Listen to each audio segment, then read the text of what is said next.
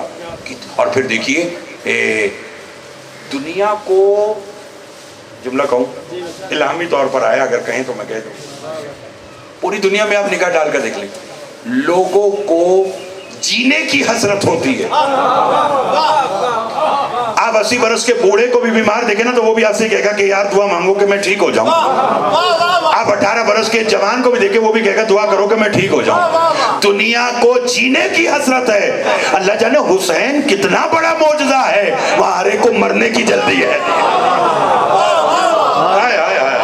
ہر کوئی چاہ رہا ہے کہ میں چلا جاؤں, پہلے میں چلا جاؤں. اور رہبر حسین, احتشام لکھنوی صاحب کے دو مصرے یاد آ گئے, کہیں تو سناؤ. ہمیشہ ایسا ہوتا ہے کہ رہبر آگے ہوتا ہے, لشکر پیچھے ہوتا ہے. تو جب رہبر کسی شے کو فتح کرے تو پہلے کون داخل ہوگا؟ بولو, رہبر, اور پھر فوج, لشکر. حسین احتشام لکھنوی وہ فرماتے شہ کا سر سجدے میں تھا, اب آپ سب جنت میں تھے. اور زہیر اکبر, پتہ نہیں کسے خبر ہے کون کتنا بولے گا. بڑی مہربانی اس لمحے میرے لیے دعا کیجئے گا. شہ کا سر سجدے میں تھا, اب آپ سب جنت میں تھے. رہنما رستے میں تھا, کارواں منزل میں تھا.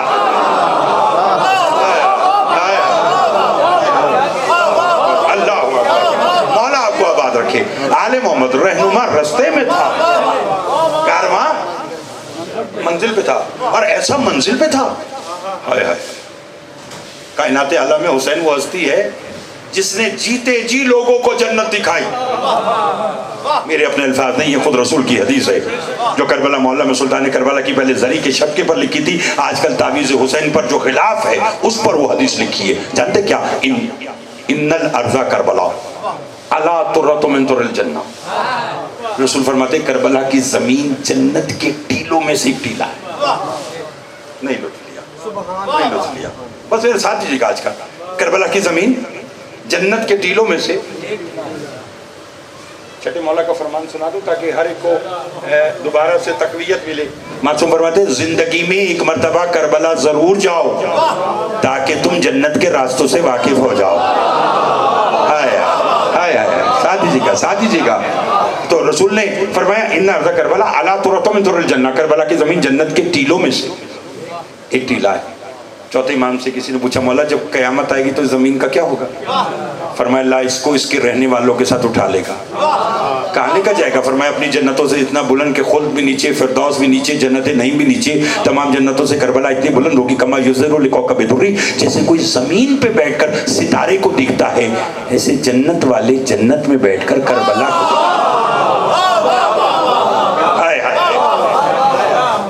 اور پھر دیکھیے مالک جنت ہے نا اللہ سنو الحسین سید الشباب اہل جنہ, یہ جوان اہل جنت کے سردار ہیں. ان کے سردار ہیں جو جنت میں بسم اللہ جو جنت میں جانے کے اہل ہیں. اور اپنے ماننے والے کے لیے جانتے ہیں سب کچھ دینے کی بات. حسین نے اپنے حبدار اپنے عزادار کو سہولت کیا دی؟ سنیں گے لیکن بھائی سناؤ. جو حسین کو دل سے مانے, حسین کا عزادار ہے, اتنی تعداد میں آپ ابا بیٹھے تو خود پھر معصوم نے فرمایا مم بکا او ابکا او تباکا علی الحسین واجبت لہ الجنہ. فرمایا جو کوئی حسین پر روئے یا رلائے یا رونے والی شکل بنائے اس پر جنت واجب. آپ اچھا سن رہے ہیں, میں وقت سے زیادہ لیٹ ہو گیا تھا لیکن بھائیوں کے پھر بھی پیار اور محبت اور پھر عارف اللہ کی تو میں ہر جگہ پر تعریف کرتا ہوں. مالک آپ کو آباد و شاد رکھے. آپ سنا اچھا رہے, اس لیے میں آج کے 2 جملے اضافی آپ کی خدمت میں پیش کرنا چاہتا ہوں. فرمایا جو کوئی حسین پر روئے یا رلائے یا رونے والی شکل اس پر جنت. ابرار بھائی رسول نے یہ نہیں کہا کہ جو حسین کا ماننے والا یا جو میرا امتی یا جو علی کا شیعہ. اگر کتنا علی کا شیعہ تو بس مخصوص علی کے شیعہ پہ ہو جاتی. بات اگر کرتے کہ نبی کا امتی تو صرف جو امت رسول اگر حسین پر روتی تو جنت واجب ہوتی. رسول نے کہا مم بکا جو روئے. ہندو بھی اگر حسین کو حسین سمجھ کے روئے. ہائے ہائے ہائے ہائے, پتہ نہیں کسی بات سمجھ میں آئی ہے اور کون کتنا بولے گا. میں تو آپ کی محبت کو دیکھ کر تشریح کرنے جا رہا ہوں. بہت مہربانی جناب, بڑی مہربانی. فرمایا جو روئے, بڑی مہربانی. مم بکا او اب کا او. اس لیے تو پھر ہندو نے شبیر مدینے سے کر ہند میں آ جاتے, ہردے میں جگہ پاتے, جیون میں سما جاتے, کچھ کال نہ پڑ جاتا سنسار میں پانی کا 2 بوند اگر ظالم اصغر کو پھلا دیتے. ہندوؤں نے تو کمال ہی کر دیا. سجدوں کے لیے حقہ مکہ ڈھونڈ رہے ہیں, محشر میں بھی ہم عزمیں جمع ڈھونڈ رہے ہیں, جنت میں یہی کہتے چلے جائیں گے ماتو شبیر کے قدموں کے نشان ڈھونڈ رہے ہیں. تو رسول نے کنڈیشن نہیں رکھی. فرمایا مم بکا او اب کا او تبا کا, جو روئے جہاں روئے جب روئے اس پر جنت واجب. ہائے ہائے. نہیں نا, ابھی آپ میں سے کوئی اٹھ کر نماز پڑھے اور یہ سوچ کے پڑھے کہ عارف اللہ کے لوگ کہیں کہ جناب فلاں شخص بڑا نمازی ہے, وہ میری نگاہ میں تو بنا نمازی, اللہ کی نگاہ میں بنا ریاکار. ہائے ہائے ہائے ہائے. جو جتنا بولے گا اسے لطف آئے گا. دیکھیں مم بکا جو روئے او تبا کا علی حسین, رلائے یا رونے والی شکل بنائے. مم بکا جو روئے, او اب کا جو رلائے, او تبا کا جو رونے والی شکل بنائے. یعنی ابرار بھائی مجھے رونا نہیں نہ آ رہا, میں سے ہنس ہے, میں نے شکل بنا لی. وہ کہہ رہے جنت واجب. جملہ کہوں, نمازی نماز پڑھے یہ سوچ کر کہ میں اس کی نگاہ میں عبادت گار بن جاؤں لوگوں کی نگاہ میں, تو لوگوں کی نگاہ میں وہ بنا عبادت گزار, اللہ کی نگاہ میں بنا وہ ریاکار, چونکہ اس نے دکھاوے کی عبادت کی. اللہ نے کہا میں دکھاوے کی عبادت پر جنت نہیں لعنت بھیجتا ہوں. اللہ جانے حسین نے توحید کا کتنا بڑا کام کیا کہ جو حسین پر رونے کی شکل بھی بنائے وہ جنت واجب کر دیا.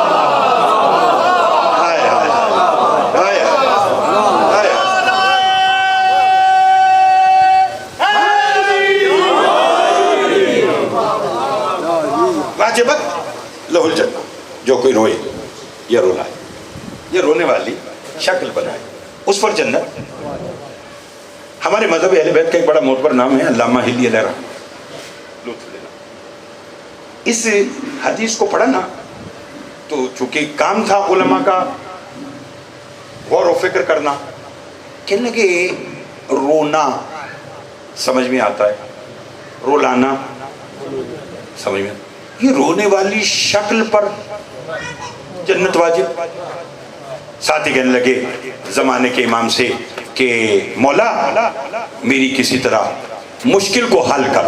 توجہ چاہوں گا, جہاں تک آواز جا رہی میرا ساتھ دیجیے گا, گھبرائے ہوئے تو نہیں آپ صاحبان, بس تھوڑا سا ساتھ دیجیے گا, آج کا نتیجہ لیجیے گا. کہنے لگا مولا میری مشکل کا حل کریں. زمانے کے امام کو بلایا, حج کا موسم تھا. اب علامہ ہلی علیہ رحمہ کے ذہن میں یہی سوال چل رہا ہے, رونے والی شکل بنانے پر بھی جنت واجب. جا رہے تھے, ناکا پر سوار تھے کہ ہاتھ سے عصا گرا, اٹھانے جو لگے تو ایک جوان نے وہ عصا اٹھا کر دیا. کہنے لگے کون ہو؟ انہوں نے کہا میں مذہب اہل بیت کا عالم ہوں. اس جوان نے پوچھا کہاں جا رہے ہو؟ کہنے لگا حج پر جا رہا ہوں. اس نے کہا میں کچھ دیر تمہارے ساتھ شریک سفر ہو سکتا ہوں؟ علامہ ہلی نے کہا ہو چلو. اس جوان نے کہا آپ مذہب اہل بیت کے بڑے عالم ہیں, ایک مسئلہ تو سمجھائیں. ان کا پوچھو. ان کا ایک بادشاہ اپنے عائزہ کرب اہل و عیال کے ساتھ شکار پر گیا جنگل میں. وہ شکار کر رہا تھا کہ اچانک وہاں تیز آندھی آئی. بادشاہ اپنے حواریوں سے اپنے سپاہیوں سے بچھڑ گیا.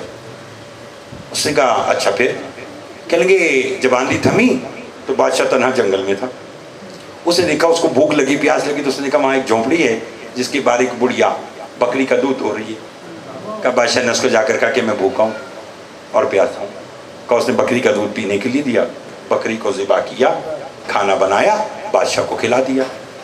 اس نے کہا آپ مذہب اہل بیت کے عالم ہیں, اب مجھے بتلائیں. بادشاہ جب وہاں سے رخصت ہونے لگا تو اس نے ضعیفہ سے کہا کہ کبھی شہر آنا ہو نا تو میرے محل ضرور آنا. میرے دربار میں ضرور آنا۔ اس نے کہا ٹھیک ہے۔ اس نے کہا ہلی میرا تم سے سوال ہے، وہی عورت بادشاہ کے دربار میں آ جائے تو بتاؤ بادشاہ اسے انعام میں کیا دے گا؟ ہائے ہائے ہائے ہائے۔ اس نے کہا چونکہ وہاں اس بڑھیا کا کل ترکہ تھا بکری، اگر بادشاہ اسے اپنی سلطنت بھی دے دے ہائے ہائے ہائے تو وہ جو کام ہوا ہے وہ وہیں کھڑا ہے۔ اس نے کہا ہلی پہچان میں تیرے زمانے کا امام ہوں، یہی تو تیرے مسئلے کا حل ہے۔ حسین اپنی پوری کائنات لے کر اللہ کی توحید کو بچانے کے لیے کربلا چلا گیا، حسین نے سب کچھ دے کر اسے بچا لیا۔ اب اس اللہ نے ایک جنت، 1000 جنتیں بھی ہیں تو وہ اس نے حسین کے نام کر دی۔ اس نے کہا اب چونکہ حسین بن گیا مالک کے جنت، اب حسین کی مرضی، نہ دے تو 100 رکعت نماز میں نہ دے، دینے پر آئے تو رونے کی شکل بنانے میں دے دے۔